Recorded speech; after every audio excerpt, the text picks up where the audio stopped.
Okay, hi folks. Here is how to calculate inter-observer agreement for frequency within interval data in applied behavior analysis.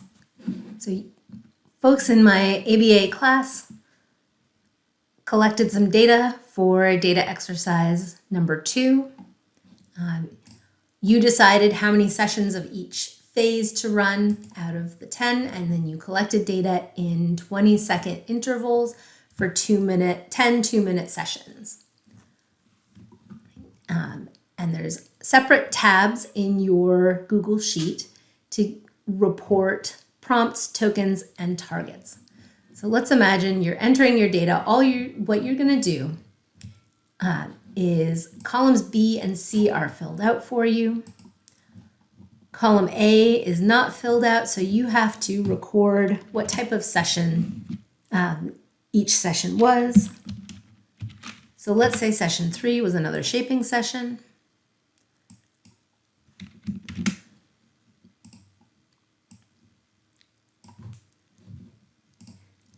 I'm going to get the number of prompts that I observed, and in column D, what I'm going to report is the number of prompts that I recorded as occurring in each interval. So in the first 20 seconds, maybe I recorded 1 prompt, and then 2 prompts in the next 20 seconds, then 1 prompt in the next 20 seconds, and so on and so forth.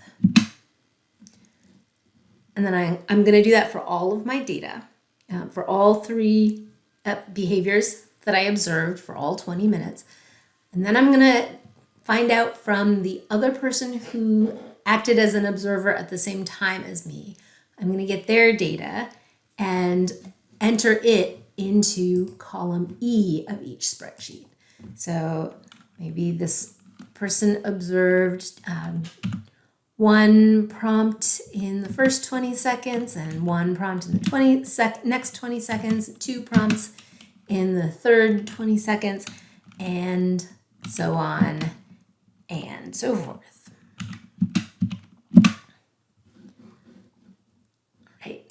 I can leave column F blank. Now I want to calculate the smaller number divided by the larger number. So I could go through each row and look at what's the smaller number and divide that by the larger number. So for example, in row 10, the smaller number is in column D and the larger number is in column E. So I might do equals D10 divided by E10 in cell G10.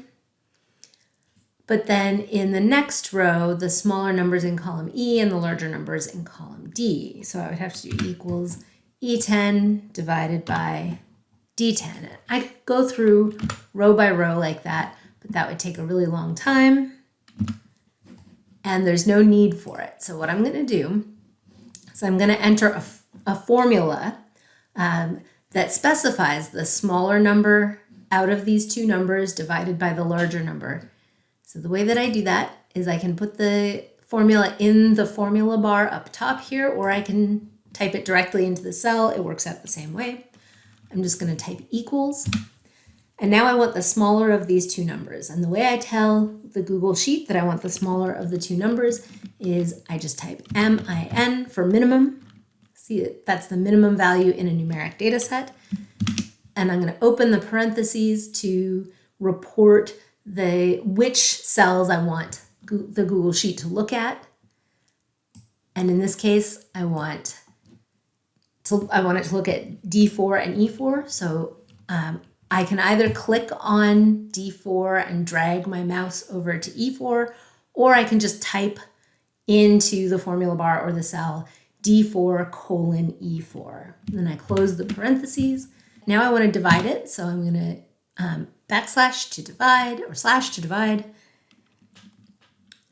And then I want the larger of those 2 numbers. So I'm just going to type max. And that's going to return the maximum value out of the numbers that are specified. And I'm going to select the same cells, right? I can do that just like I did with minimum by clicking on D4 and E4, or I can type D4 colon E4 directly into the formula tab, close my parentheses, and press enter. And you end up with a divided by 0 in this case. So I'm going to show you something I didn't show you in class, and I'll share this formula with you. If you want to get fancy, we can add something. I'm not going to go over it. I'm just going to type it in, and I'll put this formula on Canvas.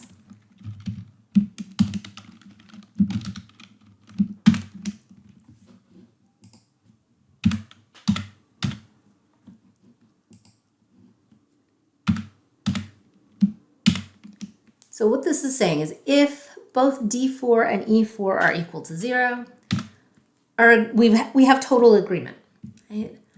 So 100% agreement, which is, if we had 2 out of 2, 0 out of 0 for IOA purposes is the same as any other number out of any other number, 2 out of 2 or 10 out of 10, which is going to be equal to 1. So we've got total agreement in that interval. So this is just saying if D4 and E4 are both equal to 0, return the number 1, and otherwise, if they are anything else, return the smaller number divided by the larger number.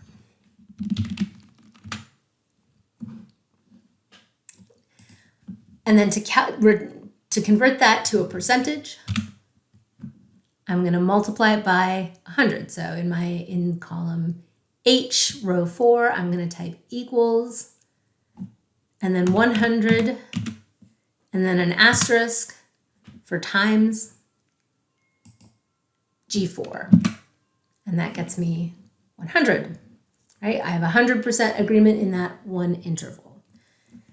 And now, rather than typing all of that 180 times, what I'm going to do is select these two cells with my mouse. And I can tell they're both selected because there's a blue rectangle around them. I'm going to move my mouse over to the lower right-hand corner of the cells that I've selected where there's a blue circle.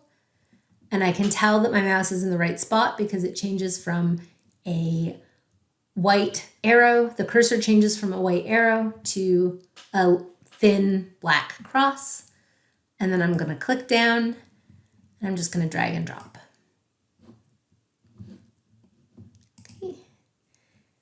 And I've already calculated in H1 the aggregate IOA. So you're calculating the inter-observer agreement in each interval, each 20-second interval in column H, but we don't want to report 60 inter-observer agreements. We want one inter-observer agreement. So we're just taking the average of all of those, right? So we're adding them all up and dividing by the number of observations. So that's where the sum of H4 to H63, even though I don't have numbers in all those cells, and then divide by the count of H4 to H63, which is just how many numbers are there in those cells. And for me, that's 75.92. Okay, and then you're going to do that for all 60 observations for all 3 variables, prompts, tokens delivered, and the instances of the target behavior you observed. Since I'm here, I'll also review what you're going to put in the second table, columns J, K, L, and M. So columns A through H are your observations or details about your observations on an interval by interval basis. But you want to graph them as a function of session. So you need to know for each variable, how many prompts did I observe in each session, not in each interval, but how many in each session. So how do we get that? Well, we just add up my total, right? You're always going to report your own data where there's disagreement. Right? So in session 1, it's all zeros, so 0 total prompts. how many intervals with prompts, right? So in column L, you're going to put the number of intervals with prompts according to your own observations, not your partner's observations. But I didn't observe any prompts in session 1, so 0 intervals had prompts, and then it's already set up to calculate the percentage for you. Okay, so session 2, how many prompts did I observe? Well, we just add up these 6 numbers, and if you look in the lower right-hand corner, it's going to tell you the sum of those 6 numbers. There are 8 total prompts during all of session 2. And then according to my observations, how many intervals had prompts?